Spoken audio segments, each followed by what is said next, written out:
좋은 밭에 풍성한 결실은 저절로 되지 않습니다. 좋은 밭에 풍성한 결실은 저절로 되지 않습니다. 이런 제목으로 말씀을 드리고자 합니다. 어떤 젊은 화가가 자신이 그림을 그려도 그림이 잘 팔리지 않자 당대의 최고의 화가였던 피카소를 찾아갔습니다. 피카소에 찾아가서 당신의 그림만 그려놓으면 그렇게 고가에 잘 팔리는데 저는 열심히 그린다고 그래도 그림이 잘 팔리지 않습니다. 어떻게 내가 좀 이렇게 내 그린 그림들이 잘 팔릴 수 있는지, 어떻게 당신이 그림이 잘 팔리는지 그 비결을 좀 가르쳐 달라고 하자 피카소가 그 젊은 화가에게 묻습니다. 당신은 그림을 하나 그리면 얼마 만에 대략 완성을 하느냐 하니까 일정한 건 아니지만 한 3일 만에 하나 정도 그림을 만들어낸다라고 이야기를 했어요. 아, 그러느냐고.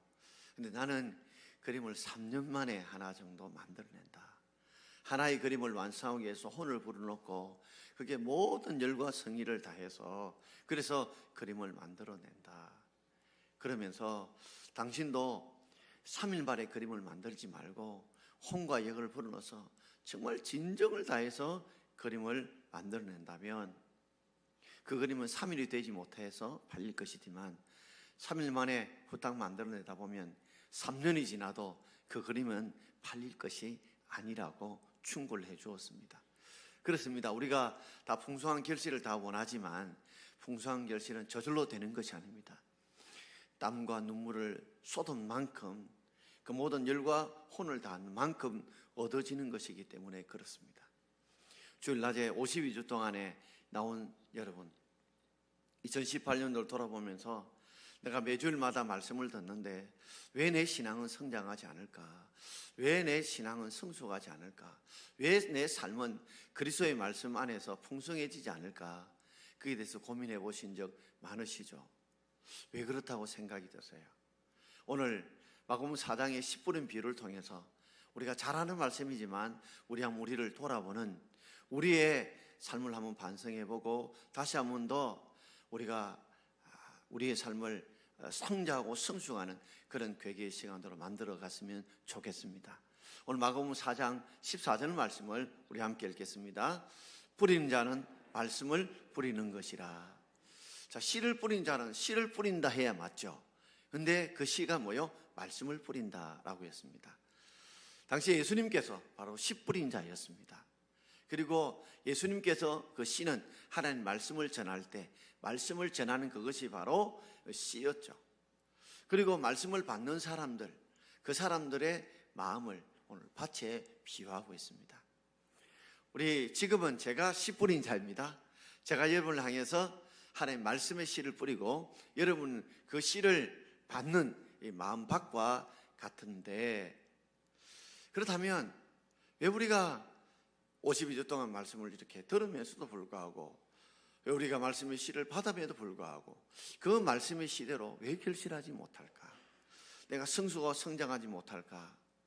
오늘 네 가지 밭을 예수님께서 말씀해 주면서 우리에게 이렇게 말씀해 주고 있습니다. 자, 먼저 길가밭입니다. 먼저 길가밭을 보면 오늘 15절 말씀을 우리 함께 읽어보겠습니다. 말씀이 길가에 뿌리었다는 것은 이들을 가르치미니 곧 말씀을 들을 때에 사단이 적시 와서 그들에게 뿌려진 말씀을 빼앗는 것이요 그랬습니다. 길가밭은 없습니다.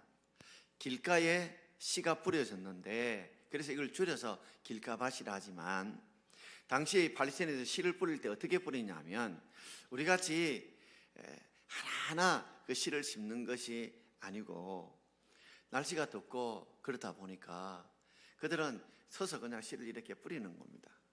또 어떤 때는 나귀 뒤편에다가 씨 자루를 넣고 자꾸만 구멍을 내서 그냥 흩쳐서 게으르게 그렇게 씨를 뿌리기도 합니다. 근데 밭을 만들려면 어떻게 합니까? 중간에 고랑을 파죠. 고랑을 파서 그죠? 물길을 내기도 하고 사람이 밟은 길을 만들고 그리고 그 흙을 이제 봉우리로 이렇게 소복하게 그래 만듭니다. 그런 이유는 바로 햇빛이 좀 잘 들도록 흙이 좀 풍성해서 뿌리를 잘 내리고 물을 잘 흡수하기 위해서 동그랗게 그걸 만드는 것을 우리는 밭이랑이라고 부르죠. 그리고 중간에 홈을 파서 물이 잘 빠지고 사람이 다닐 수 있는 거기를 밭고랑이라고 부릅니다. 근데 씨를 이래 뿌리다 보면 밭 이랑의 씨가 다 뿌려져야 되는데 간혹 가다가 뿌리다 보면 사람이 다니는 그 길, 물이 빠지는 그 길인 밭고랑에 씨가 뿌려질 때가 있어요. 근데 사람이 자꾸만 다니다 보니까 밟게 되죠. 밟다 보면 흙이 단단해지게 됩니다. 딱딱하고 굳어지게 됩니다. 그러다 보면 씨를 뿌려요. 근데 딱딱하 보니까 씨가 제대로 땅 깊이 침투하지 못하게 됩니다. 그때 노리는 것이 있어요. 누굴까요? 이 새입니다. 새가 하늘을 싹 날다가 안 그래도 굶주린데 먹이를 찾고 있는데 바로 이때다. 길가에 뿌려진 그 씨앗을 새가 싹 날아와서 먹어버린다는 겁니다. 이것을 예수님께서 뭐에 비하고 있냐면 우리가 하나님 말씀을 들을 때 교회를 처음 오거나 온 지 얼마 안 된 분들은 말씀을 들어도 말씀이 잘 이해가 되지 않아요. 이해가 안 되다면 집중이 안 돼요. 집중이 안 되니까 잡념이 자꾸만 생겨요. 잡념이 생기다 보면 엉뚱한 짓을 합니다. 휴대폰 만지작거리고 또 주워보고 또 이것저것 손가락 막 이렇게 만지고 뭐 이렇게 산란해지거든요. 또 어떤 때는 말씀이 잘 이해가 안 되니까 졸리워요. 밖에 춥다가 지금 히터 갔다 오니까 딱 졸리거든요. 졸린단 말이에요. 그러다 보니까 말씀이 귀로 들어와서 가슴으로 내려가야 되는데 한 귀로 듣고 흘릴 때가 많다는 거죠. 사탄은 그렇습니다. 오늘도 우리 성도님들이 하나님 말씀에 집중하지 못하도록 여러 잡념들을 집어넣고 여러 가지 잡된 생각을 통해서 졸리게 만들고 그래서 말씀의 씨가 내 마음밭에 착상되지 못하게 만든다는 거죠. 그 원인은 바로 우리 마음밭이 딱딱하기 때문에 그렇습니다. 딱딱하기 때문에 그렇습니다. 여러분 밭이 딱딱하면 어떻게 해요? 흙을 뒤집어 팝니다. 그리고 삽으로 흙을 두드려 팹니다. 그래서 흙을 부드럽게 만들어요. 그러니 바로 우리가 한 해 동안은 말씀을 들음에도 불구하고 왜 우리가 우리 말씀을 들었던 대로 우리가 성장하고 성숙하고 열매를 맺지 못하느냐. 그 원인 중에 하나가 우리 마음밭이 딱딱하기 때문에 그렇습니다. 그러므로 우리 마음밭 좀 부수어야 되죠. 부드럽게 만들어야죠. 이것이 뭐예요? 말씀을 들을 때 사모하는 마음 가져야 되겠고 오늘 이 말씀을 통해 하나님이 내게 주시는 내가 삶의 문제를 어떻게 풀어야 되고 어떻게 하나님 은혜와 복을 받아야 될지 내가 잘 모를 때에 내게 사모하는 마음, 갈급한 마음을 가지는 것이 바로 부드러운 마음이라고 생각합니다. 여러분 우리가 하나님의 교회에 나올 때에 내가 사모하는 마음이 있어야 되고 기대하는 마음이 있어야 되고 오늘 하나님이 내게 무슨 말씀을 내게 주실까 하는 갈급한 마음이 있어야 우리 하나님 말씀을 들을 때에 우리 길가밭처럼 되지 않고 그것이 잘 내려가서 우리가 열매를 맺게 될 줄 믿습니다.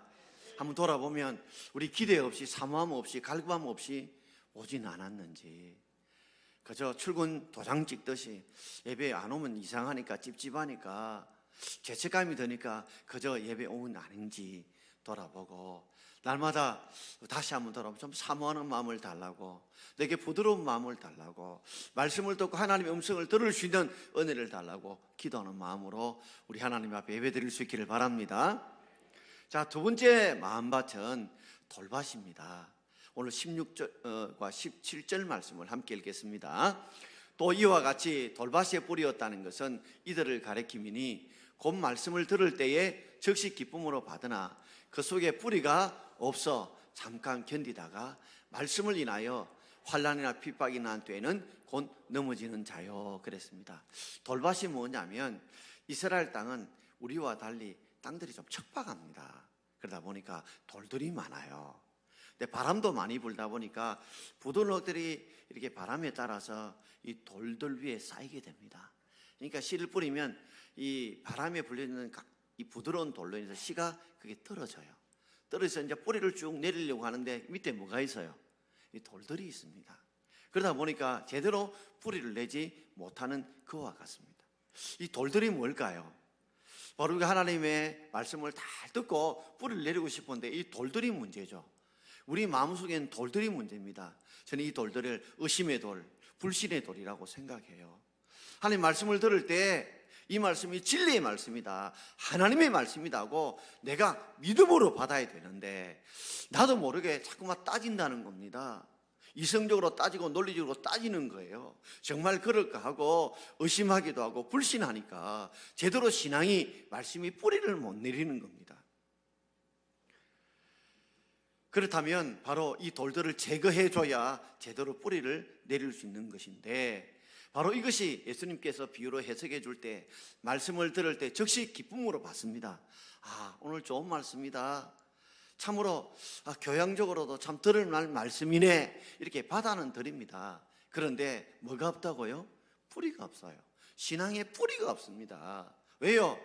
뿌리를 잘 내리려면 돌들이 없어져야 되는데 그 마음속에 돌들이 뿌리를 내리지 못하게 만들거든요. 바로 자꾸 말씀을 들을 때 정말 그럴까? 정말 그렇게 될까? 말씀을 전하는 대로 정말 하나님이 그렇게 역사하실까? 자꾸 나도 모르게 불신하고 의심하다 보니까 신앙의 뿌리를 제대로 내리지 못합니다. 그러다 보니까 태양빛이 막 비치게 되면 뿌리를 내리지 못하는 것들은 결국 물을 흡수하지 못해서 뿌리가 말라 죽고 그렇게 결실하지 못하게 됩니다. 마치 이것은 우리가 말씀을 인하여 환난이나 핍박이 일어날 때 넘어진다는 거죠. 신앙의 뿌리가 없다 보니까 자꾸만 따집니다. 판단합니다. 그래서 의심과 불신을 하다 보니까 말씀을 우리가 받을 때에 간혹 가다가 이 말씀대로 받지 않고 현 상황과 형편을 따라서 내가 판단하고 따를 때가 있다는 겁니다. 자, 예를 든다면 이런 것이죠.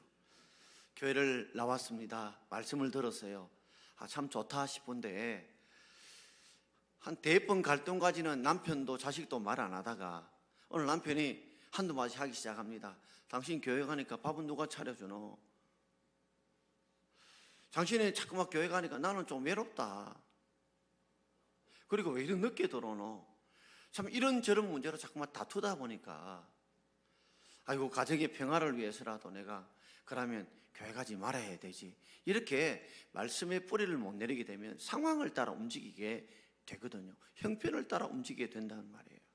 심지어 집안에 좀 안 되고 힘든 일이 있으면 당신이 교회 가서 예수 믿어서 그렇다고, 한 집에 종교가 둘이니까 신이 둘이니까 맨날 싸우는 거 아니냐, 그러니까 집안이 안 된다고 모든 책임을 교회 다니고 예수 믿는 나에게 다 넘기니까 그 짐이 무거워서 그 소리가 듣기 싫어서 내 교회 안 가면 예수 안 믿으면 안 되나, 이렇게 해서 말씀에 뿌리가 없다 보니까 결국에는 말씀으로 인해서 환난에 핍박이 오게 되면 예수 믿는 것을 그만두게 될 때가 있다는 말이죠.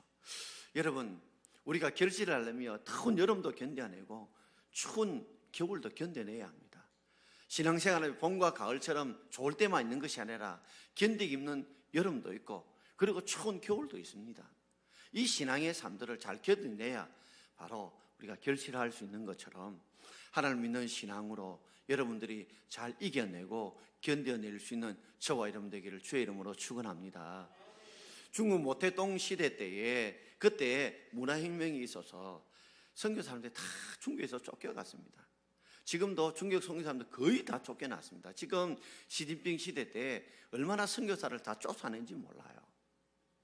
그때도 이제 선교를 다 쫓겨나게 됐는데 어느 선교사님 마지막 쫓겨나면서 자신이 제자로 키웠던 중국 목사님들이 계셨어요.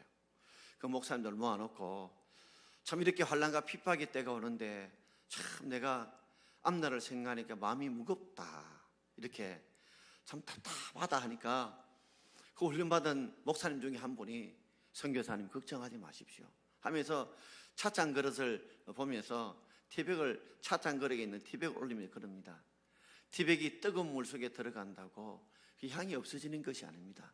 오히려 더 뜨거워지듯이 우리가 이런 환난이 있을지라도 더 신앙생활 바로 해서 더 복음 열심히 전하겠다, 그 말을 듣고 선교사님 큰 위로와 힘을 얻었다고 합니다.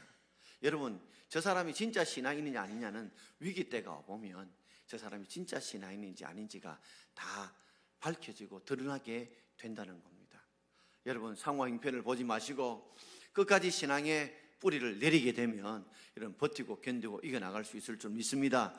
여러분, 마음속에 말씀을 들을 때 자꾸만 따지고 묻고 하지 마시고 그리고 의심하고 불신하지 마시고 이것이 하나님의 말씀이라고 믿음 그대로 받아들이시고 다른 사람이 들은 말씀이 아니라 내게 주시는 말씀으로 받는 그런 은혜가 있으므로 이 의심과 불신의 돌을 다 제감으로 여러분 결실할 수 있는 저와 여러분 되기를 주의 이름으로 축원합니다.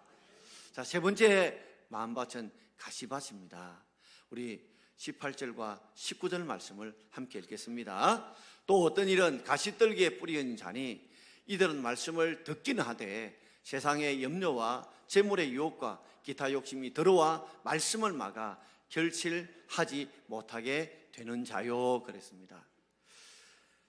우리도 이제 씨를 심어서 이제 싹이 납니다. 자라다 보면 혹 생각지 않는 뿌리지 않았던 잡초들이 많이 자라게 되죠. 이 발생 집안의 잡초 중에 이 가시떨기가 가시덤불이 많이 자라게 돼요. 그런데 씨가 뿌리 놓으면 씨에서 자라는 이 줄기의 속도보다도 가시떨기가 훨씬 더 빨리 자랍니다.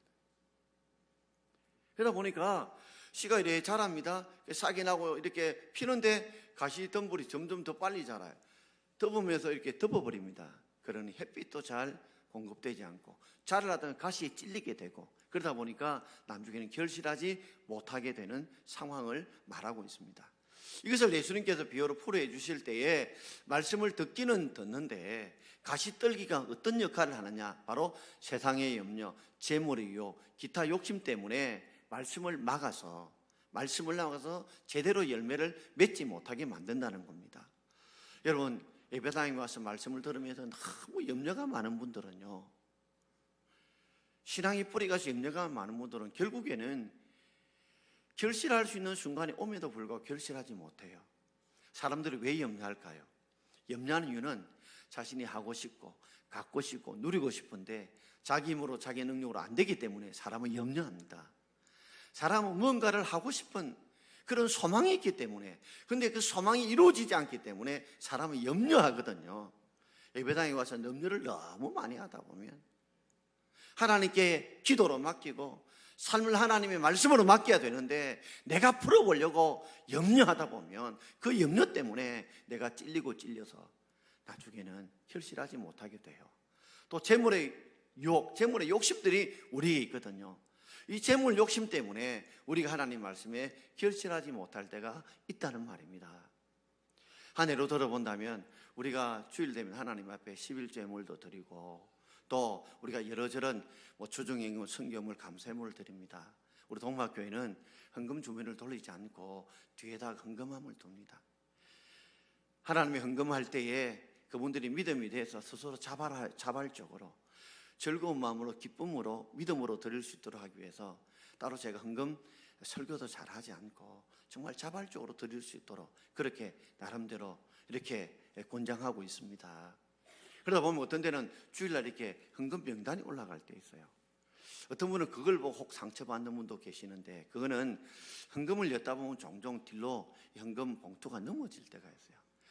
그러면 저분들이 헌금을 냈나 안 했느냐 물어보는 분들이 계세요. 그래서 자막이 올라간 것은 딴 것이 아니라 여러분이 헌금을 내셨는지 그 명단을 확인하라는 그런 의미인데, 그것 때문에도 또 상처받는 분들이 계세요.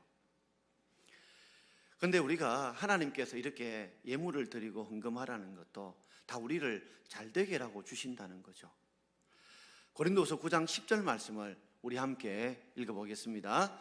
심는 자에게 씨와 먹을 양식을 주신 이가 너희 심을 것을 주사 풍성하게 하시고 너희 의의 열매를 더하게 하시리니. 씨를 심는 자에게 하나님께서 이제 결실을 하게 되죠. 그래서 심는 자에게 결실을 주시는 이가 이렇게 하면 되는데, 여기에 뭐요? 씨와 먹을 양식을 주시는 이라고 씨와 먹을 양식으로 구별하고 있어요. 여러분 우리가 가을에 벼를 추수하면 다 추수하는 것인데, 그러나 하나님은 그 안에 뭐가 있어요? 심을 씨가 있고 뭐요? 먹을 양식이 있다는 거죠. 그래서 농부들 보면 추수했다고 다 먹지 않습니다.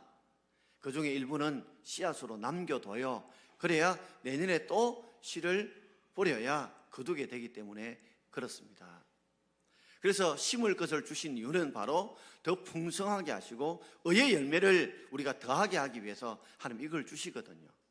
11조는 축복의 씨앗과 같습니다. 우리가 하나님 앞에 열의 아홉을 하나님이 다 열의 열을 다 주셨지만 열의 아홉을 우리에게 먹을 양식으로 주시고 열의 하나를 축복의 씨앗으로 심으래요. 그러면 인간의 생각을 가지고는 야 이건 뭐 하나님 앞에 뭐 바치라느냐 이것 때문에 시험 드는 분이 있는데 이건 하나님 앞에 심은 것을 통해서 더 큰 것을 하나님이 거두게 하시기 위해서 주시는 은혜지 이것이 우리로 하면 시험 들게 하거나 하는 것은 결단코 아니라는 것입니다. 그러므로 우리가 하나님 앞에 드릴 때에 이것 때문에 흔들리지 마시고 기쁨으로 한번 심어 보시길 바랍니다. 그러면 반드시 하나님이 거둔 은혜와 복이 있을 줄 믿습니다. 어떤 한 목사님이 이렇게 말씀하시더라고요. 사람이 가장 공포를 느끼는 높이가 언제냐? 11m라고 합니다. 인간이 가장 공포를 느끼는 게 11m예요. 그러면서 이야기하기를 교회 와서 가장 힘든 공포가 11조 하는 공포라고 그럽니다. 그걸 극복하면 높은 고공에서 뛰어도 그렇게 두렵지 않다고 그럽니다. 여러분, 우리가 하나님 앞에 믿음으로 하나님 앞에 우리가 기쁨으로 심을 수 있는 저와 여러분 되기를 주의 이름으로 축원합니다. 메이플라워를 타고 영국의 청교도들이 신앙을 짓기 위해서 미국으로 왔습니다. 오면서 오는 가운데 그들이 양식이 떨어졌어요. 그래서 남은 종자들이 있었는데 자기 자녀들이 죽으면서도 그 종자는 먹이지 않았다는 겁니다. 왜냐하면 자녀들이 굶주려 죽지만 이거 먹으면 장차 그들이 하나님이 신앙을 지키기 위해 신들에게 가서 그들이 뿌릴 파종의 씨앗이 없게 되고 씨앗이 없으면 그들이 미래가 보장되지 않기 때문에 그들은 자녀가 주위의 사람들이 죽어가도 이 씨앗만큼은 그들이 지켰다는 것입니다. 여러분, 우리 하나님의 10의 1조를 드리는 것은 축복의 씨앗으로 심는 줄 알고 우리 모두 믿음으로 심을 수 있는 저와 이름 되기를 주의 이름으로 축원드립니다. 마지막 네 번째가 바로 좋은 밭입니다. 좋은 밭이 있습니다. 자, 이 좋은 밭은 어떤 밭이냐? 우리 20절 말씀을 함께 읽겠습니다. 좋은 땅에 뿌리었다는 것은 곧 말씀을 듣고 받아 30배, 60배, 100배의 결실을 하는 자니라. 좋은 땅에 뿌리던 말씀을 듣고 뭐요? 받았다. 그래서 어떻게 해요? 30배로 결실하게 만든다. 씨를 하나 심었는데 그것이 30개, 60개, 100개가 되었다는 거죠. 근데 이 말씀만 보면 듣고 받았다. 그럼 어떻게 받아야 될 건가 자세하게 설명이 되어 있지 않는데 동일한 본문인 누가복음 8장 15절에 보면 이렇게 자세하게 설명하고 있습니다. 자, 누가복음 8장 15절 말씀을 우리 함께 읽어보겠습니다. 좋은 땅에 있다는 것은 착하고 좋은 마음으로 말씀을 듣고 지켜 인내로 결실하는 자니라 그랬습니다. 자, 착하고라는 말은 무슨 말이냐면 하나님 말씀을 의심하고 불신하지 않고 하나님 말씀 그대로 받아들이는 마음, 그것이 원문에 착하다는 의미입니다.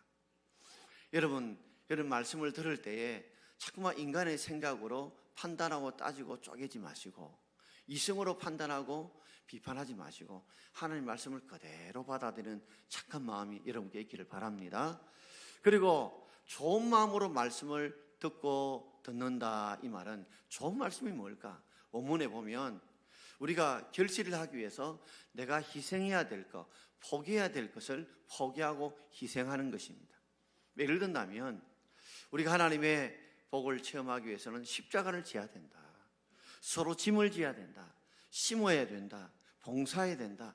전도해야 된다. 이런 것들은 내 뜻, 내 생각과 반대되는 그런 것일 때가 많잖아요. 그러나 이것을 내가 희생하고 내가 포기하고 하나님 말씀에 따르는 것이 바로 좋은 마음이에요. 그럼 지킨다는 말은 뭐예요? 순종한다는 거죠. 그러니 착하고 좋은 마음으로 지킨다는 것은 하나님 말씀을 그대로 받아서 내가 내 뜻과 내 욕심과 달리 내가 하나님 말씀대로 희생하고 또 봉사하고 그리고 내가 어떻게 해요? 순종하는 거죠. 그리고 뭐라고요? 인내로. 당장 씨앗을 심어서 열매가 맺혀지지는 않습니다. 그러나 반드시 하나님께서 믿음으로 심으면 믿음대로 될 줄 믿습니다. 때가 되면 반드시 여러분의 기도대로, 여러분이 말씀을 주신 대로 하나님이 응답을 주실 줄 믿습니다. 예수님께서 그래서 병자를 고칠 때 늘 하신 말씀이 뭘까요? 내 믿음대로 될지어다. 내 믿음대로 될지어다. 그렇게 말씀하신 것입니다.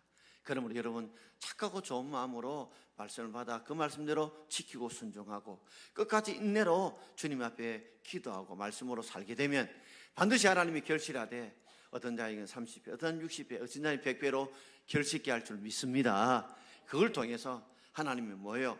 우리에게 순종하는 자에게 복을 주시고 생사복의 모든 주권이 하나님께 있다는 것을 우리에게 증거하신다는 사실입니다. 기아 세계 선교 기구에서 봉사하시는 엘리 홀디라는 사람이 있었습니다. 이분은 뉴질랜드 여인인데 이전에 몸을 파던 호스티스였습니다. 그러다가 좀 기골이 장대해서 트럭 운전도 하다가 나중에 예수를 믿고 그가 내 남은 생애를 하나님을 위해 헌신하고자 그가 선교 사역을 하게 되었습니다. 그가 선교 사역을 꿈꾸었던 것이 있었는데 그 성경을 읽으면서 이사야 35장 1절의 말씀을 듣고 그가 큰 도전을 받았습니다. 자, 이사야 35장 1절 말씀을 우리 함께 읽겠습니다. 사막이 백파같이 피어 절구하며. 우리가 그냥 읽으면 그런 말씀인가 싶은데 이분은 어려운 땅에 가서 그들을 구제하고 복음을 전하는 선교 사역을 감당하려고 성경을 읽던 중에 이사야 35장 1절 말씀이 가슴에 부딪혔대요. 어떤 말씀이 부딪히냐면 사막에도 백화같이 꽃이 피어서 즐거워할 수 있다. 이 말씀을 말씀 그대로 믿음으로 받은 거예요. 그래서 그가 사하라 사막에 간 겁니다. 그것이 가서 이 이사야 35장 1절 말씀을 붙들고 기도했습니다. 하나님, 이 사막 같은 이 사하라 사막에도 하나님이 역사하시면 씨를 뿌리면 백가지 꽃이 피고 열매를 맺을 수 있을 것이다 싶어서 기도하면서 어떻게 하면 될까? 그래서 나무도 좀 심어보고 그러면 또 죽어버리고 씨도 심어놓으면 또 죽어버리고 그러면 하나님 어떤 씨앗을 어떤 나무를 심으면 될 것인가 기도하고 포기하지 않았습니다. 그래서 사심하게 거기에 맞는 밀과 보리를 끝끝내는 수확하게 되고 그 꽃도 피우게 되어졌습니다. 많은 사람들이 안 된다 하지만 결국에는 이 말씀대로 이룬 걸 통해서 그분은 늘 이걸 외쳤대요. 사막에도 꽃이 핀다. 아니나 다를까 그 사라 사막에 하나님이 없다고 부인한 자들이 이 선교사님을 통해서 정말 하나님이 살아계시고 말씀대로 이루신다는 걸 믿고 많은 사람들이 주님 앞에 돌아왔다고 합니다. 사랑하는 성도 여러분, 우리 삶을 가만히 돌아보십시다. 2018년 돌아보면서 내가 매주일마다 하나님 말씀을 듣는데 왜 내 신앙이 성장하고 성숙하지 않을까? 왜 이 말씀대로 이 말씀은 살아있고 운동력이 있어 좌우에 날 수 있는 어떤 것보다도 예리하게 홍과 인과 골수를 찔러 쪼개기까지 하시는 말씀. 그럼에도 불구하고 내 말이 안 바뀌고 내 생각이 안 바뀌고 내 삶이 안 바뀌는 이유가 뭘까? 오늘 우리 마음밭에 혹 문제가 없었는지 한번 돌아보기를 원합니다. 말씀을 들으면서 마치 길가밭처럼 너무 딱딱해서 제대로 말씀에 뿌리를 내리지 못한 밭이 아닌지 오늘 우리가 말씀을 좀 사모하는 마음 가지고 이 딱딱한 기경에서 뒤집고 삽으로 두드려 펴서 흙을 부드럽게 만들어서 날마다 예배 올 때마다 오늘도 내게 무슨 말씀을 주실까 좀 사모하고 갈급한 마음으로 예배당에 나와서 말씀 들을 수 있기를 바랍니다. 그리고 돌밭처럼 내 마음 윗바닥 속에 의심의 돌, 불신의 돌이 내 속에 너무 꽉 차 있어서 말씀에 뿌리를 내리지 못하고 있다면 내 속에 하나님 말씀을 들을 때 의심하고 불신하여 듣지 않고 하나님 말씀 그대로 받고 내 속에 내게 주신 말씀으로 받을 수 있는 그런 마음밭을 달라고 여러분 2018년도에 우리가 이 돌들을 다 제거할 수 있기를 바랍니다. 우리가 생각하지 않는 가시떨기가 우리로 하여금 햇빛을 막고 우리의 결실을 막을 때가 있습니다. 그럴 때 우리가 이 가시떨기 세상의 염려에 너무 매이지 말고 하나님께 정말 말씀대로 맡기고 한번 기도해 보시고 그리고 제 머리 유혹에 너무 붙들려 손들릴 때마다 말씀대로 우리가 한번 심어보면 반드시 생사복은 다 주님의 손에 달린 줄 알고 하나님이 그 약속을 지키는 걸 통해서 보이지 않는 하나님이 살아계시구나 그 말씀대로 이루시구나 이렇게 체험함으로써 우리가 좋은 결실할 수 있는 저와 여러분 되길 바랍니다. 아무리 좋은 땅도요, 다듬지 않으면 길가밭도 돌밭도 가시밭도 될 수 있어요. 그러나 길가나 돌밭이나 가시밭도 얼마든지 우리가 기경을 하고 돌 그져보내고 그리고 가시떨기 잡초를 뽑아내기만 하면, 그런 수고만 한다면 반드시 좋은 밭이 되어서 결실할 줄 믿고, 이제 2018년도 남은 2주 동안에 우리가 말씀을 들으면서 결실하고 2019년에는 풍성한 결실을 통해 성장하고 성숙하는, 그리고 열매 맺는 저와 여러분 되기를 주의 이름으로 축원드립니다. 기도하겠습니다. 주신